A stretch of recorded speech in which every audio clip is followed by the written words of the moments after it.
you can unlock human potential in a way never before possible. You get them to achieve unbelievable things. But if the startup organization is so great, why do so many fail?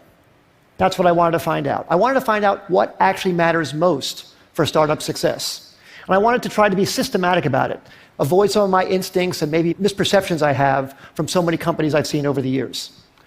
I wanted to know this because I've been starting businesses since I was 12 years old, when I sold candy at the bus stop in junior high school, to high school when I made solar energy devices, to college when I made loudspeakers, and when I graduated from college, started software companies.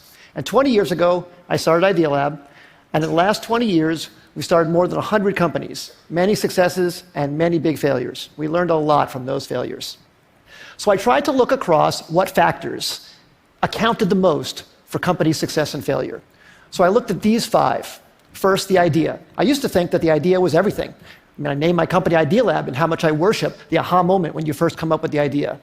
But then over time, I came to think that maybe the team, the execution, adaptability, that mattered even more than the idea. I never thought I'd be quoting boxer Mike Tyson on the TED stage, but he once said, "Everybody has a plan until they get punched in the face."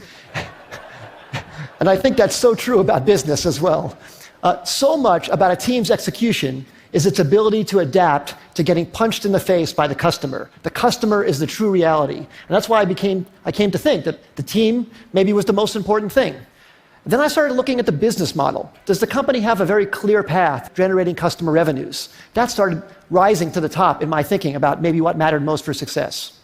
Then I looked at the funding. Sometimes companies received intense amount of funding. Maybe that's the most important thing. And then, of course, the timing. Is the idea way too early and the world's not ready for it? Is it early, meaning you're in advance and you have to educate the world? Is it just right, or is it too late and there's already too many competitors? So I tried to look very carefully at these 5 factors across many companies. And I looked across all 100 Idea Lab companies and 100 non-Idea Lab companies to try and come up with something scientific about it.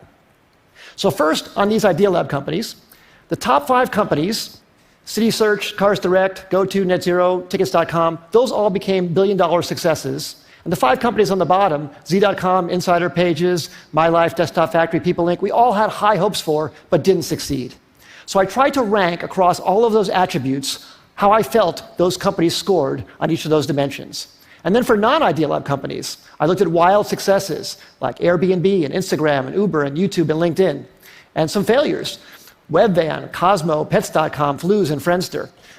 The bottom companies had intense funding. They even had business models in some cases, but they didn't succeed. I tried to look at what factors actually counted the most for success and failure across all these companies, and the results really surprised me. The number one thing was time.